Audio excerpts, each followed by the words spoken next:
Welcome to the other side. I'm your host, Joe Thatcher.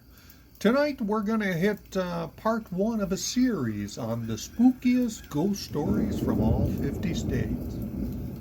Sounds like a night for the perfect weather. I hear a thunderstorm brewing.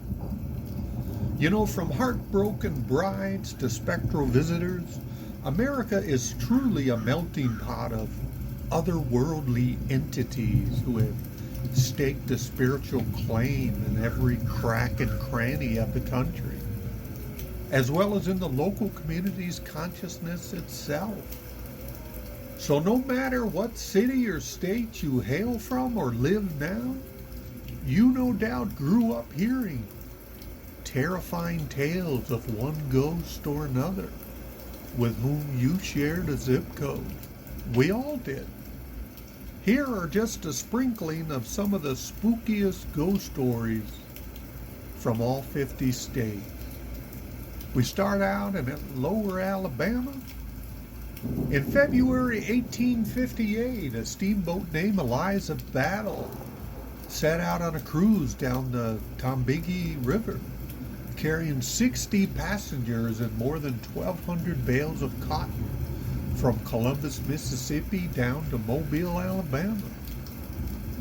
But on March 1st, an unseasonably cold night, the cotton caught fire and quickly engulfed the ship in flames.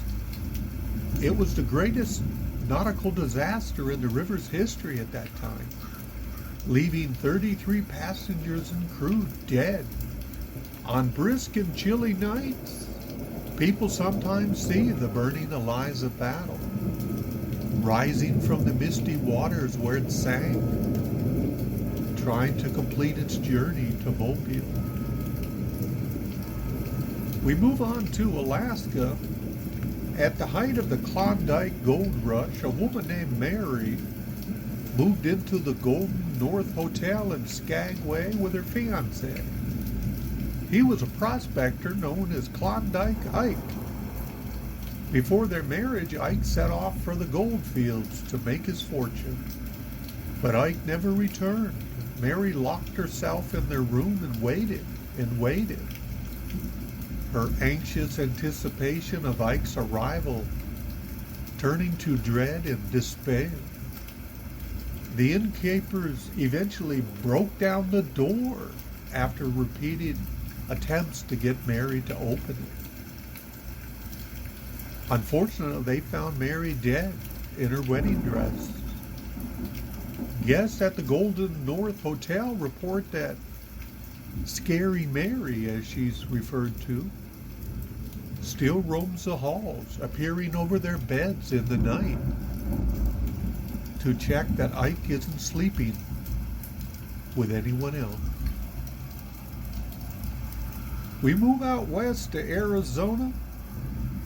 The Hotel Monte Vista in Flagstaff opened along Route 66 in 1927.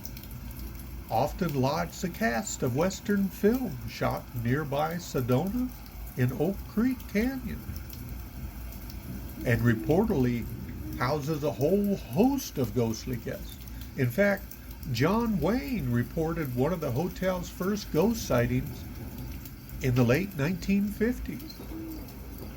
Ever since, guests and staff alike have reported dozens of spirits stalking the halls, including a phantom bellboy who knocks on doors and then just suddenly disappears, a strange specter of a boarder who would like to hang raw meat from the chandelier, and a 1970s bank robber who succumbed to his gunshot wounds over a celebratory toast at the hotel bar. Move over to Arkansas. During the Civil War, Union General Frederick Steele commandeered the home of a mailman named John Chittister to use as his headquarters during the Battle of Poison Spring. Chittister had been accused of espionage for turning over Union mail to Confederate troops. To this day, bullet holes remain in an upstairs wall of Chichester's house, where Union soldiers fired at random, hoping to hit the alleged spy as he hid in a small closet. Paranormal investigators say his spirit remains today. He turns up in old photographs, and sometimes he can be heard saying "get out" on EVPs taken by the paranormal investigators. The home, which stands as a museum today, is open for tours so that you can see for yourself. Move out here to California and Alcatraz. This was the site of reputed hauntings long before hosting the famous prison. Native American spirits reportedly roamed it then and now. But today, one of the most famous stories is of a prisoner from cell 14D. The story goes that the prisoner spent the night in solitary confinement, screaming that a creature with glowing eyes was trying to kill him, and he pleaded for help. The guards ignored him, but the next morning, they found the prisoner strangled to death, with strange wounds doctors said just could not have been self-inflicted. What was it, do you think, that he saw and felt and heard in that solitary confinement? Let's move a little east over to Colorado. The Buffalo Rose Saloon in Golden, Colorado doesn't have much choice but to admit one underage patron. It's believed the ghost of a girl who drowned in a swimming pool located in the saloon's basement back in the 1920s still roams the building. She can be heard at times skipping up and down the stairs, making employees slightly nervous. The former site of the pool is said to be particularly unsettling, with the bar's overnight custodian, Seth Berry, describing it as very, very bad. Sometimes you just can't go down there. How would you like to work there at night all by yourself? Let's move east and north up to Connecticut. In 1970, famed paranormal investigators Ed and Lorraine Warren were called to combat the spirit of Annabelle. We've all probably seen the movie. A demonic presence attached to a giant Raggedy Ann doll.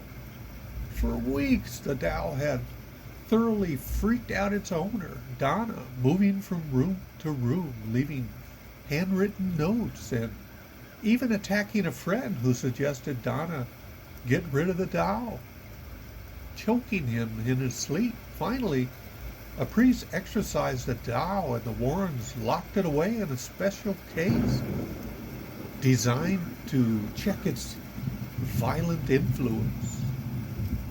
But even that wasn't enough to save one brash visitor to the Warrens Museum, who reportedly taunted the doll. He ended up dying in a motorcycle crash on his way home.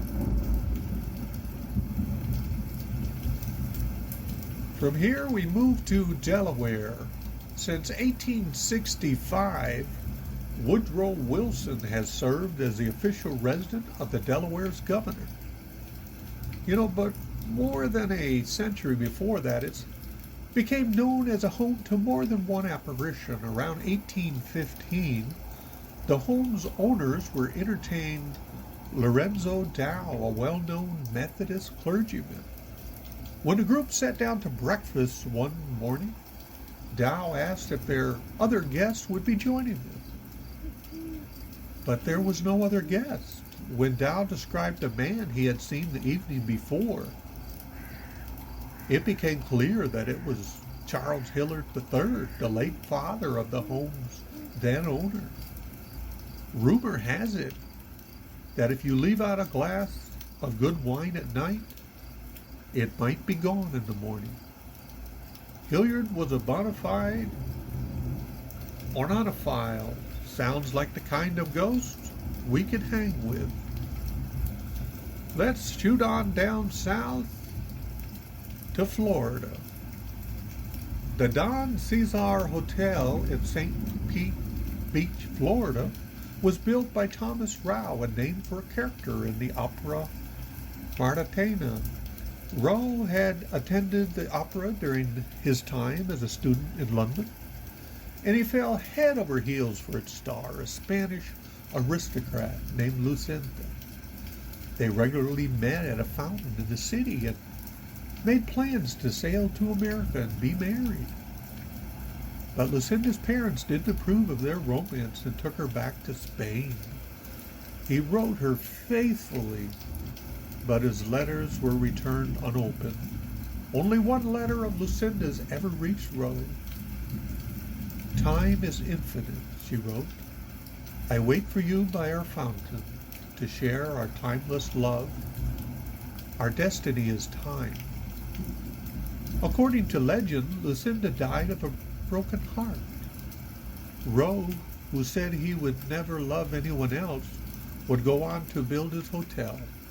It was completed in 1928 and features an exact replica of the fountain where the lovebirds spent happier time. Rowe's ghost has been spotted on the beach, on the hotel's 5th floor, and in the lobby, and in the garden where he is sometimes seen holding the hand of a woman. Many there believed to be Lucinda. They indeed were together in time. Moved to my state, Georgia, when the Army Corps of Engineers flooded the foothills of the North Georgia mountains to create Lake Lanier in the 1950s. 59 square miles of farmland, homes, and businesses disappeared beneath the water. In the process, the federal government relocated more than 250 families, along with 20 cemeteries and all their corpses. A nasty streak of freak accidents and mysterious drowning deaths have convinced locals that the lake has been cursed ever since. Some people who have survived near drownings at the lake have reported feeling cold hands dragging them down beneath the surface of the water.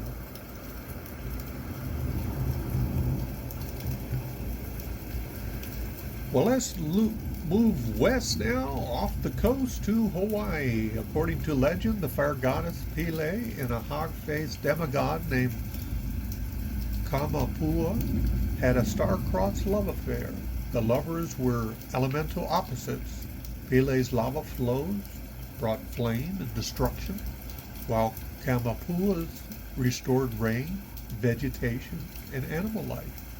Ultimately, they decided to part forever, with Pele claiming one side of Oahu for fire, and Kamapu's retreating to the other side, where all is wet and lush. Today, Hawaiian motorists are careful never to drive with pork in their car along the old Pele Highway, which crosses Oahu.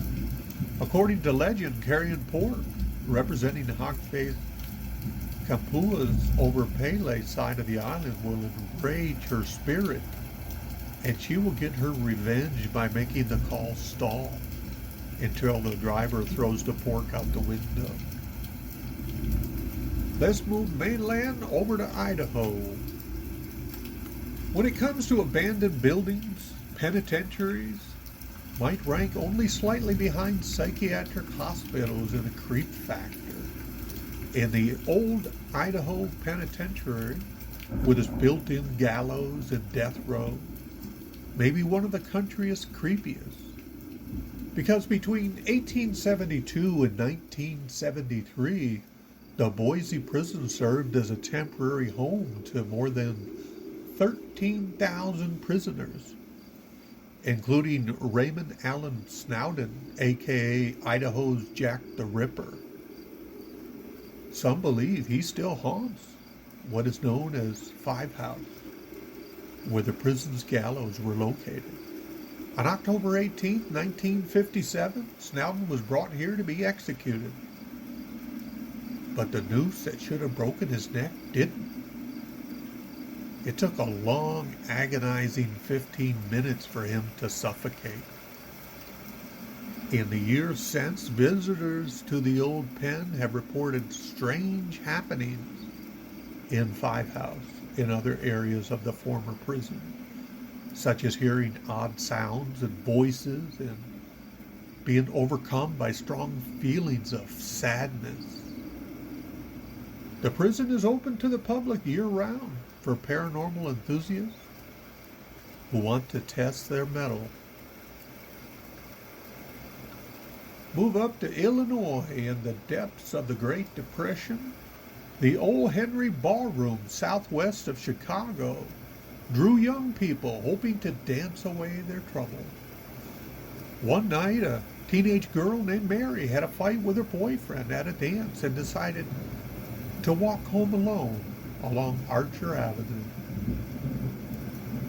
She ended up being killed by a hit-and-run driver and was buried nearby in Resurrection Cemetery. Since then, residents have described a girl in a white party dress hitchhiking along the avenue. A cab driver once even picked her up and she asked to be taken to the cemetery. But by the time they arrived at the gates, Resurrection Mary had simply vanished from the back seat. Now we'll move eastward to Indiana.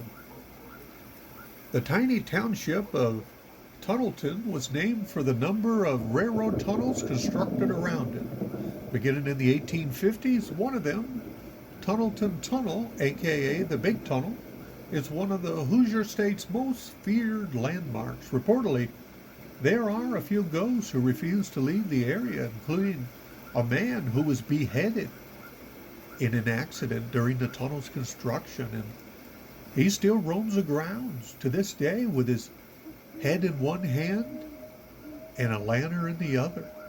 But the most famous of this tunnel's tenants is Henry Dixon. In 1908, the body of Dixon, who worked as a night watchman for the railroad, was found just inside the tunnel.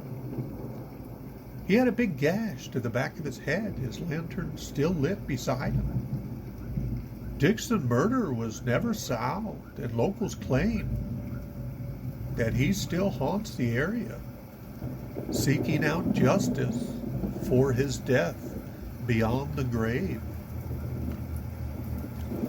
Let's move west to Iowa. Cole College in Cedar Rapids is said to be haunted by the ghost of a freshman named Helen Esther Roberts, who died after becoming ill in the 1918 flu pandemic.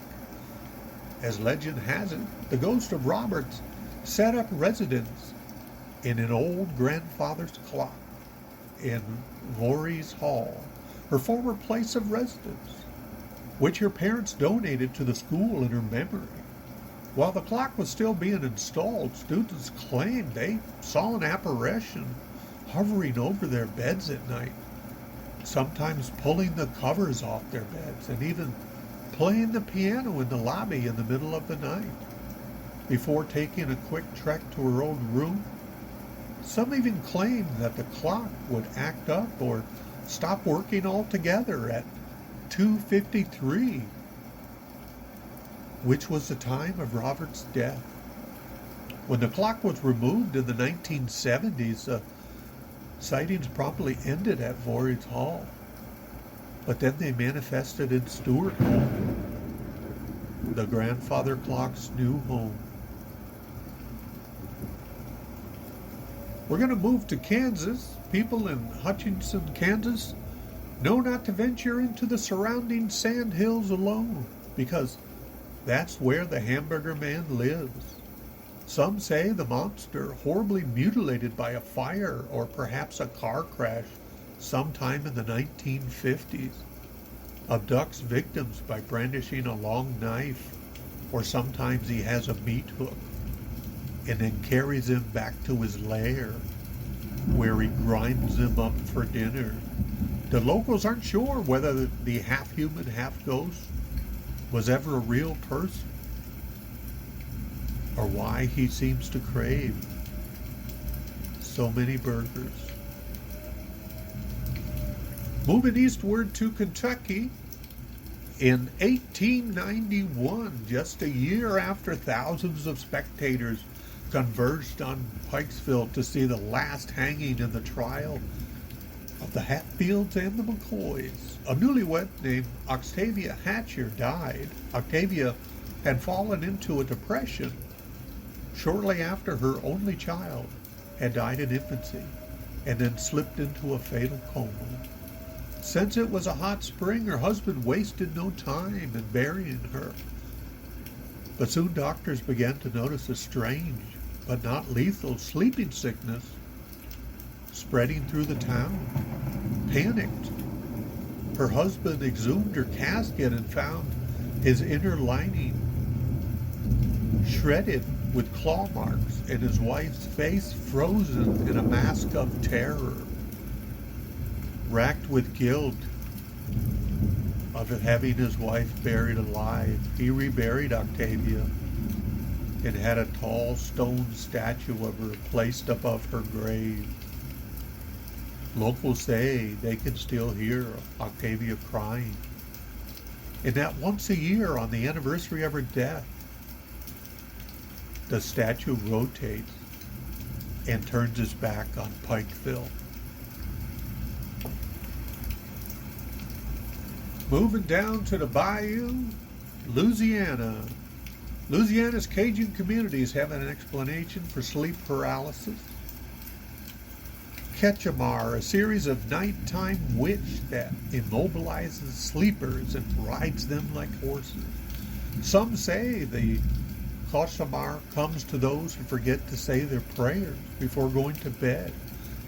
It's unfortunate. Victims lie awake, unable to move, as a Ketchamar presses down on their chests, and no matter how much they try to call out, their screams catch in their throats. Some have even reported waking up with marks on their bodies from the bridles and whips that the Ketchamar uses to mount and ride sleepers. Beware. Talking about Ketchamar increases the likelihood it will visit you tonight. I hope tonight it doesn't visit you.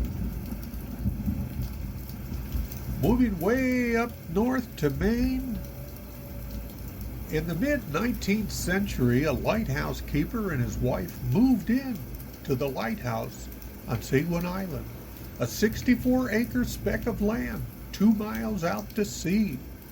To stave off their loneliness and boredom, the man ordered a piano and some sheet music from the mainland so that his wife could learn to play. Dutifully, she learned her first song. Then she played it again and again and again, the same song, every day, every day. Eventually it drove the lighthouse keeper mad.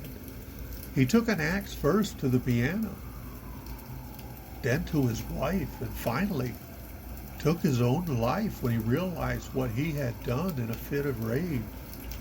Visitors to the island say they sometimes hear phantom piano music and occasionally catch a glimpse of the lighthouse keeper walking by, still carrying his axe.